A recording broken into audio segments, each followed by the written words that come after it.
like everything about you.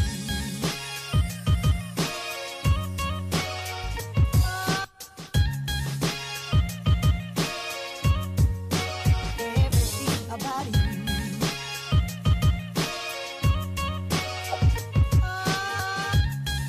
Déjà, le premier truc, c'est qu'il est généralement admis que l'aspect des selles chez l'animal est un indicateur de sa santé. Les propriétaires d'animaux ont tendance à s'inquiéter dès l'instant que les selles de leur animal ne présentent pas un aspect compact et moulé, notamment. En réalité, quand on parle de selles molles chez l'animal, il faut déjà distinguer plusieurs choses. Un chien, quand on le promène assez longuement, il va vidanger complètement son intestin en plusieurs épisodes au cours de la promenade. Et c'est le mouvement en fait de la promenade qui va mécaniquement déclencher l'arrivée des selles et la défécation pour le chien. Les 2 premiers arrêts dans la promenade où le chien va faire, on va avoir beaucoup plus facilement des selles compactes et moulées. C'est évident que plus la promenade se prolonge, plus le chien va finir de vidanger son intestin et il va vidanger par la même occasion la partie de l'intestin qui, elle, n'a pas encore eu le temps. Il va vidanger ce qui, dans l'intestin, n'a pas encore eu le temps d'être parfaitement formé par l'intestin et le côlon n'aura pas encore eu le temps de faire complètement son travail d'absorption de l'eau. Ce qui fait qu'il est tout à fait normal qu'un chien, au 3e arrêt ou au 4e arrêt au cours de la promenade, fasse tout simplement des selles plus molles que lors des 2 premiers arrêts de la promenade, sans que ce soit en aucun cas un signe de mauvaise santé chez lui. Quelquefois, les gens vont aussi s'inquiéter sur la couleur des selles, notamment quand la couleur est anormale, et également parce qu'ils ont retenu au fil de lecture ou des choses qu'ils ont entendues que, par exemple, des selles plus claires peuvent traduire un problème infectieux, ou que des selles beaucoup plus foncées peuvent être la marque d'une présence de sang digéré dans les selles, et donc que ce soit anormal. Il faut déjà savoir en amont de ça que ce qu'on va donner à manger à son animal va déjà au départ influer sur la couleur des selles. Donc avant de paniquer complètement sur une couleur trop claire par exemple ou anormalement claire pour les selles, se demander si on n'a pas tout simplement donné récemment un produit laitier à son chien. De la même façon, si on a donné une viande crue très riche en sang, une viande très sanguinolente, le chien a absorbé beaucoup de sang et on peut se retrouver avec ce sang qui va prendre une couleur foncée une fois qu'il va être digéré. Donc il faut quand même se référer en premier lieu à l'alimentation. Est-ce que le chien a consommé ce qu'il a d'habitude ou est-ce qu'on lui a proposé à manger des choses qui sont inhabituelles par rapport à sa ration quotidienne et qui pourraient expliquer une variation temporaire dans la couleur des selles. Déjà, concernant les selles molles et la diarrhée, il faut bien regarder quand s'inquiéter. Et c'est le plus important, c'est de bien savoir quand on surréagit ou quand il y a lieu vraiment d'aller chez le véto. Pour le chat, c'est à peu près comme pour le chien, à savoir que les signes à bien observer sont toujours les mêmes, la texture, la couleur, etc. Mais le chien comme le chat ont un intestin qui est fait à peu près de la même manière. Les canidés, félidés sont tous comme des grands carnivores. Ce qui va vraiment compter, c'est de distinguer toujours une diarrhée du côlon, donc une diarrhée colique, d'une diarrhée entérique, qui elle est une diarrhée de l'intestin grêle. Parce qu'en général, la diarrhée du côlon, même si elle peut être préoccupante, est souvent moins préoccupante qu'une diarrhée de l'intestin grêle. Pour les différencier, il y a des signes cliniques en fait, des symptômes qui franchement ne manquent pas. On va regarder le volume de selles. Lorsque le volume de selles est très important, beaucoup plus important que la moyenne, lorsqu'on n'a pas de mucus, lorsqu'on n'a pas de ce qu'on appelle les hématochésies, alors c'est un mot un peu barbare, mais Nicolas en parlait pour le chien, à savoir que c'est lorsqu'on a quelques gouttes de sang rouge qui n'a pas été prédigéré dans les selles. En revanche, on peut avoir des mélénas qui, elles, sont du sang noir, en fait, qui a été digéré. C'est le sang qu'on peut trouver quand on a un ulcère, par exemple.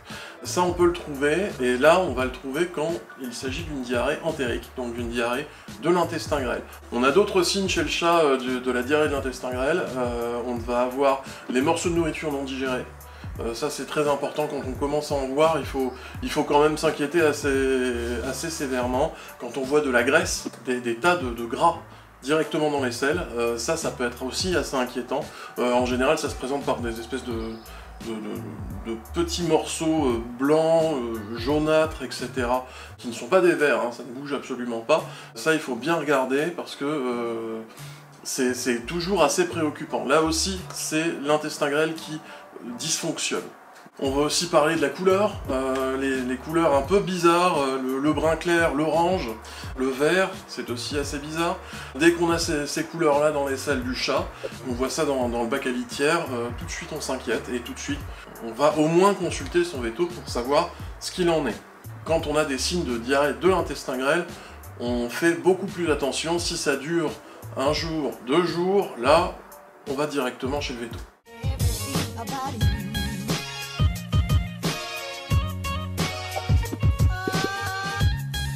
Si dans la durée, l'animal continue de faire des selles qui par exemple ont un aspect jaunâtre trop clair, anormal et qui ne soit pas lié à quelque chose qu'on aurait ajouté dans sa gamelle, on peut éventuellement là penser à un problème infectieux et emmener l'animal chez le vétérinaire pour faire une recherche de ce côté-là.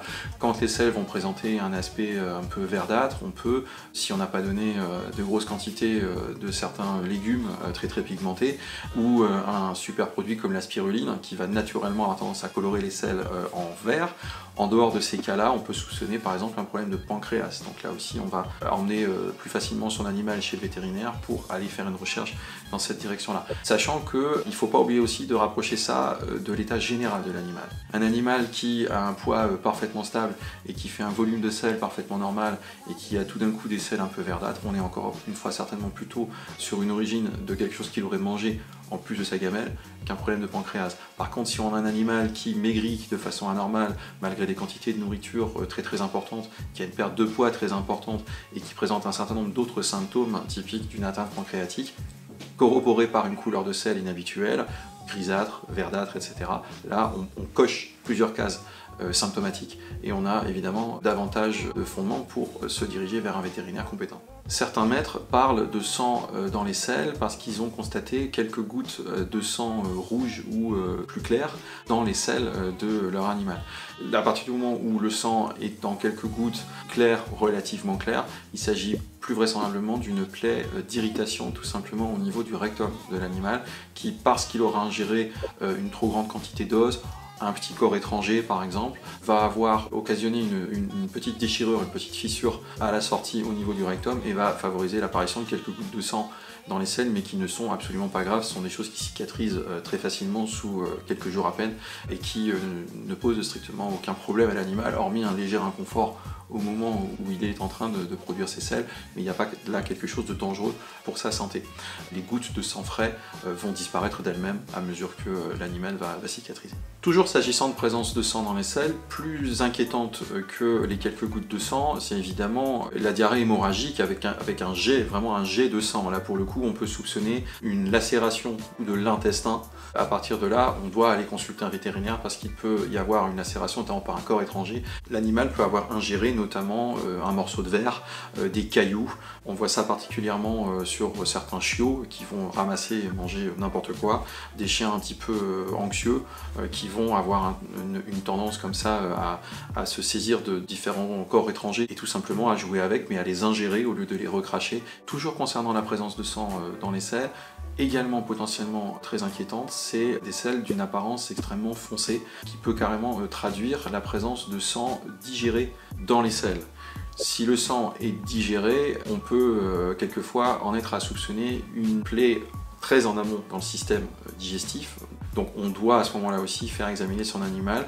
C'est là encore à rapprocher généralement de l'état général de l'animal. Quand on va constater un abattement chez l'animal, un animal qui est fiévreux, qui manifestement n'est pas dans son assiette, ça vient conforter la possibilité qu'il y ait un problème hémorragique qui va affaiblir l'animal. On peut aussi se pencher sur la couleur de ses muqueuses, tout simplement la couleur de ses gencives ou l'intérieur de ses paupières pour détecter des muqueuses anormalement claires, pâle, et là on peut soupçonner une hémorragie interne. Il peut y avoir également un empoisonnement, c'est le cas notamment malheureusement quand les animaux sont empoisonnés volontairement ou accidentellement en consommant notamment de l'amorora qui est un anticoagulant et qui provoque des hémorragies internes qui vont notamment provoquer ces selles noires très caractéristiques mais qui sont toujours accompagnées d'un abattement total de l'animal, de muqueuses extrêmement claires et on a un animal qui est léthargique, qui est amorphe et évidemment c'est une urgence vétérinaire absolue. Il est important aussi de réfléchir à la fréquence du phénomène selle molle diarrhée. Il est évident que si c'est une fois toutes les X semaines que l'animal traverse ce type d'épisode. C'est vraisemblablement lié à une absorption épisodique d'un petit supplément qu'on met dans la gamelle et qui lui réussit pas trop, de choses de reste de table, de choses un peu grasses qu'on lui a donné à manger, de quelque chose qu'il a ramassé qui était pas très souhaitable à consommer mais qu'il a ramassé au cours d'une promenade et qu'il a ingéré. Il peut avoir attrapé un petit virus, de la même façon que les humains peuvent avoir des épisodes de gastro qui vont juste durer 24 heures ou 48 heures, mais qui vont être des choses qui sont quand même assez passagères, assez légères. Par contre, on peut aussi avoir des sources virales qui provoquent des diarrhées extrêmement violentes, comme la parvovirose, qui est un virus auquel sont très exposés les très jeunes chiens et les chiens plus seniors. Là aussi, dans le cas de parvovirose, ce sont des urgences vétérinaires absolues, parce que l'animal, par l'attaque du virus et par l'affaiblissement total de la déshydratation qui va se produire très vite par les épisodes de diarrhée absolument aigus, l'animal est en danger de mort sous 24 à 48 heures si on ne fait pas intervenir un vétérinaire sur le sujet. À partir du moment où on va avoir des selles molles qui, sans être sur des épisodes de diarrhée extrêmement violents, mais des selles qui vont être molles, y compris au premier arrêt de la promenade ou au deuxième arrêt de la promenade, et que ça se maintient dans la durée, c'est vraisemblablement qu'il y a quelque chose dans la ration alimentaire qui ne réussit pas à l'animal. Là-dessus, il y a assez peu de vérité générale. Certains animaux, c'est un petit peu comme chez les humains, sont extrêmement solides de ce point de vue et peuvent manger énormément de choses, y compris des choses pas très bonnes pour eux, mais sans être incommodés. Et il y a des animaux qui sont beaucoup plus sensibles que d'autres et qui, au premier écart, vont immédiatement traduire ça en selle molle et en épisode diarrhéique. En ce qui concerne les causes de la diarrhée chez le chat, elles sont globalement les mêmes aussi que pour le chien. Donc on va avoir le virus, on va avoir la bactérie, les parasites. On a ensuite les allergies aiguës, les intoxications alimentaires, qui ne sont pas les mêmes choses, qui peuvent se distinguer d'une certaine manière. Et après, on a certaines pathologies qui sont spécifiques au chat pour la diarrhée. Ce sont toutes les pathologies qui sont liées à la psychologie du chat. Parce que le chat a une psychologie beaucoup plus fine que celle du chien, et donc on va toujours avoir des choses qui peuvent se produire, comme l'anorexie du chat, qui est très courante. Ça, c'est lorsqu'un chat va déménager, par exemple, où il va avoir une perte dans son entourage, ou voilà. Ça peut lui causer une anorexie, et s'il a un peu de kilos en trop, ce chat, logiquement, il va avoir ce qu'on appelle une lipidose. Donc, il va consommer tout son gras, et le gras va se transformer en une espèce de poison. C'est ce qu'on peut assimiler à la maladie du foie gras, par exemple. Il y a une chose en revanche qu'il faut bien surveiller chez le chat, parce que même si la diarrhée arrive, ça arrive de temps en temps, mais ce qu'il faut vraiment surveiller, c'est la constipation. Parce que le chat est très sujet à la constipation d'une forme physiologique toute simple. Le chat, il vient du désert. C'est un animal désertique de base. En cela, il a une particularité par rapport au chien, c'est qu'il considère qu'il s'hydrate à partir du moment où il mange. Le chat, quand il mange, a l'impression qu'il s'hydrate. Son cerveau est fait comme ça. Son cerveau lui dit la même chose. C'est pour ça qu'il faut toujours bien veiller à avoir une gamelle qui soit hydratée à entre 55 et 70%. Toujours, c'est très important pour le chat. Pour une raison toute simple, c'est que si un chat mange des croquettes qui sont naturellement à 7 ou 8% d'humidité, et que dans son régime alimentaire il est censé avoir entre 55 et 75% d'humidité, ça va provoquer de la constipation tout simplement. Il n'y a pas assez d'eau pour que les selles glissent dans le tube digestif. C'est complètement mécanique et c'est pour ça que la constipation est toujours à surveiller chez le chat. Il y a la constipation qui est bénigne, on va dire, qui ne va pas lui causer de dommages irréversibles sur le long terme. En revanche, la déshydratation peut causer des lésions rénales, une insuffisance rénale. Il y a des études qui prouvent que 50% des chats qui arrivent à 5 ans sont déshydratés de manière chronique, et parmi eux, la moitié développe de l'insuffisance rénale. Il y a vraiment un lien entre déshydratation et insuffisance rénale du chat. La constipation peut se transformer en ce qu'on appelle la coprostase, à savoir, là c'est un bouchon de caca. Hein, c'est tout simple. Ça cause une occlusion intestinale. Et là, c'est l'opération assurée pour le chat, et c'est jamais très agréable quand on a un chat de courir aux urgences pour ce genre d'opération. Une chose à savoir, c'est que la constipation n'est pas la seule cause de coprostase chez le chat, il y en a une deuxième qui s'appelle d'un nom barbare, qui s'appelle le trichobézoar. Le trichobézoar, en vrai, c'est la boule de poil, mais c'est pas la petite boule de poil gentillette que le chat vomit 2 fois par mois dans le jardin. C'est la très grosse boule de poil qui fait la taille, voire plus que la taille de l'estomac, et qui reste bloquée là-dedans. Le trichobézoar, c'est quelque chose que je connais bien, parce que mon propre chat en a été victime durant quelques temps. Chat à poil long, Maine Coon. Et c'est vrai que lorsqu'il avait une boule de poil, c'était absolument impressionnant. Qu'il s'agisse de vomissements ou de diarrhée, là aussi, il n'y a pas que de la constipation, ça peut provoquer également de la diarrhée, notamment lorsque, on va dire, on débouche la tuyauterie avec un laxatif, malheureusement. Ce genre de choses est très compliqué à gérer. C'est pas agréable pour lui, vu qu'il en faisait tous les 3 mois, c'était pas agréable pour moi en tant que maître, et je suis très content d'avoir identifié le problème et la cause de ces boules de poil. Depuis que je l'ai identifié, mon chat n'a plus du tout de boules de poil.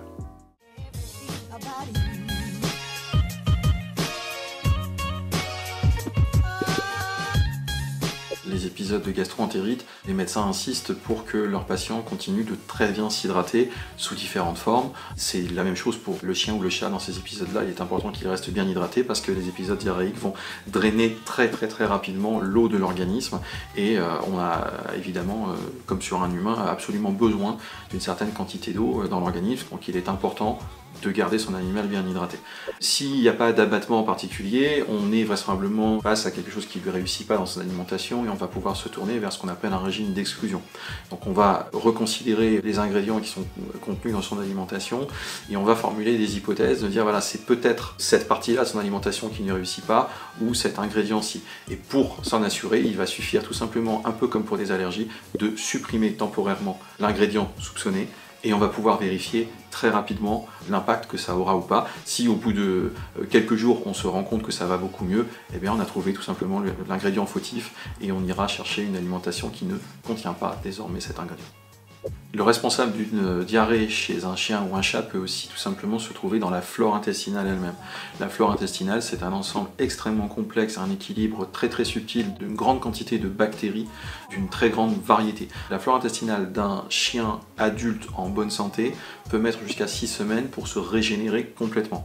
À ce titre, c'est quelque chose que l'on voit souvent chez les consommateurs, chez les maîtres dont les chiens consomment ou les chats consomment des croquettes, parce qu'ils vont faire une transition trop rapide, se retrouver avec des problèmes sur leur animal, notamment des épisodes de diarrhée ou de selle molle, et conclure trop rapidement en 8 ou 10 jours que l'aliment ne réussit pas à leur animal. Le réflexe, on peut le comprendre, mais c'est un mauvais réflexe, c'est de changer à ce moment-là tout de suite l'alimentation de l'animal. La flore intestinale, qui avait à peine commencé à essayer de s'adapter au premier aliment, va devoir peut-être complètement de nouveau se modifier. On appuie sur le bouton de remise à zéro de la flore intestinale à chaque fois qu'on change drastiquement de recette et de composition. Il vaut mieux faire une transition un peu trop longue qu'une transition trop rapide et qui va occasionner des dérèglements et notamment qui peut occasionner des épisodes de selle molle. Il est important pour le maître d'être attentif a principalement 5 signaux et ce sont sur ces signaux que le vétérinaire va le questionner. Il va vous demander quel est l'état général de l'animal, est-ce que son comportement a changé, est-ce qu'il a l'air abattu. Il va vous demander de quand date son dernier vermifuge, avez-vous bien suivi le calendrier. Donc pensez tout simplement à noter quand vous donnez le traitement vermifuge de votre chien ou de votre chat, mais de façon à pouvoir répondre de manière précise au vétérinaire pour lui indiquer le dernier cycle de vermifuge que vous avez administré à votre animal, c'est très important. Pouvoir également renseigner le vétérinaire sur le fait que est-ce qu'il y a eu oui ou non un changement dans son alimentation récemment. Si vous habitez en famille avec votre animal, vous pourrez peut-être répondre du tac au tac que non, vous n'avez pas touché à la ration alimentaire de votre animal. Assurez-vous auprès de votre famille que personne n'y a touché. Quand on a des enfants, par exemple, il n'est pas rare que les enfants donnent sous la table, à côté, dans votre dos, pour faire plaisir à leur animal. Également savoir si l'environnement habituel de l'animal a changé. Est-ce que vous avez emmené récemment votre animal en exposition, en pension? Avez-vous visité un élevage? Avez-vous eu des visites de gens qui ont été dans des élevages et qui sont susceptibles d'avoir rapporté des virus ou des bactéries? Vous devez aussi pouvoir renseigner votre vétérinaire sur la couleur de ce que vous avez constaté et pouvoir aussi lui parler de la séquence. Est-ce que c'était dès le premier arrêt au cours de la promenade ou est-ce que vous constatez que les selles ramollissent à mesure qu'on est sur le 3e ou le 4e arrêt de l'animal. C'est très important pour votre vétérinaire parce que c'est en croisant ces différentes réponses, ces différents facteurs-là, qu'il va pouvoir, lui, orienter sa recherche de cause et son diagnostic pour soigner au mieux votre animal. Pour le chat, en tout cas, c'est à peu près la même gamme de solutions, on va dire, que pour le chien. On va d'abord bien regarder la transition, notamment si on a un chat qui était à des recettes avec des céréales et donc qui a un tube digestif et notamment un intestin où la flore intestinale n'est pas adaptée à la digestion des protéines animales. C'est pour ça que nous on conseille toujours une transition de 2 à 3 semaines, qui peut aller jusqu'à 6-8 semaines sans aucun problème, à partir du moment où la transition est assez douce pour que la flore intestinale se régénère toute seule. Le deuxième point, ça va être, comme on le disait, l'hydratation. Il faut vraiment hydrater son chat, il faut vraiment que quand il mange, il boive aussi. Que tous ces aliments contiennent entre 50 et 75% d'humidité. On ne peut pas laisser un chat avec une gamelle de croquettes sèche. Pour moi, je ne pourrais plus le faire pour mes chats maintenant que je sais ce que je sais. On a également les allergies, qui sont une grande cause de diarrhée chez le chat. Alors l'allergie, on peut pas juste dire mon chat est allergique. Il faut savoir à quoi il est allergique. Il faut identifier l'allergène et l'enlever de l'alimentation. Donc pour ce faire, on a deux solutions. Soit votre chat, vous savez exactement tous les ingrédients qu'il y a, et vous enlevez un ingrédient à la fois, en disant bon, tiens c'est pas la courgette, ben, tiens c'est pas le poulet, ben, tiens c'est pas voilà. Ou vous avez un chat qui est par exemple aux croquettes, où vous avez de base entre 12 et 15 ingrédients pour les croquettes de qualité. Donc ce qu'on va faire, c'est qu'on va procéder dans l'autre sens, et à savoir on va faire un régime où on exclut tout, sauf un ingrédient. Donc on exclut tout, on remet que de la dinde, ou que du bœuf, ou que du poulet, ou que de l'agneau, uniquement ça. Donc ça c'est en humide qu'on va le trouver, soit en humide en barf, soit en humide en pâté. Et à ce moment-là, on peut rajouter un à un des ingrédients pour savoir quel est l'allergène. Et vous allez voir les résultats, mais en 24 à 48 heures. Il n'y a plus l'allergène, le chat n'est plus allergique. Pour l'hydratation, parfois on est obligé d'aller très loin dans l'hydratation, et on est obligé d'hydrater son chat à la pipette. Ça veut dire de le faire boire soi-même, un peu forcé, on va dire. Dans ce cas-là, on prend une serviette, on enrobe son animal dans la serviette avec juste la petite tête qui dépasse. On prend une petite pipette, on met de l'eau au fur et à mesure, et là on donne une pipette en général toutes les demi-heures. Mais ça, c'est extrêmement chronophage, c'est extrêmement compliqué à faire. On soigne son chat comme on peut en évitant les griffes. On a ensuite parlé de la transition. Il faut toujours faire attention dans la transition pour un chat, notamment s'il est chat d'extérieur. Les transitions sont toujours beaucoup plus courtes chez les chats qui vont chasser librement pour une raison toute simple, c'est qu'ils ont déjà dans leur régime des lapros, des souris, des mulots, des oiseaux, qui sont les proies naturelles du chat et qui, eux, ont de la vraie viande exactement comme nos croquettes. Donc il y a besoin de beaucoup moins de transition si le chat, de base, mange des protéines fraîches, que si le chat n'en mange pas. C'est pour ça que les transitions sont en général beaucoup plus courtes et beaucoup plus simples chez le chat que chez le chien qui, lui, de toute manière, ne mange que ce que son maître lui dit qu'il a le droit de manger. Et concernant le trichobézoar, donc la grosse boule de poil, il y a une solution qui est toute simple, c'est d'avoir le poil suffisamment graissé. Le poil doit avoir déjà été hydraté au niveau de la peau, parce que le chat a dans son régime des oméga 3 et des oméga 6 qui lui permettent de dégager ce qu'on peut appeler du suin, donc une espèce de sébum qui va recouvrir le poil. Et lorsque ce poil est recouvert de son sébum, même si c'est un poil long, le chat va se lécher, il va se nettoyer, il va manger ses boules de poil et il va les évacuer tout à fait normalement. C'est ce qui se passe par exemple pour mon chat, qui, jusqu'à ce qu'il soit à un régime approprié pour lui de carnivore, avait ce genre de problème de boules de poil, et tout a disparu à partir du moment où il a eu du vrai poisson dans son alimentation, à savoir des oméga 3 et des oméga 6. Depuis qu'il a ça, je vois que son poil et ses boules de poil s'évacuent naturellement dans les selles, tout simplement. Là, j'ai absolument plus jamais à nettoyer le cul de mon chat.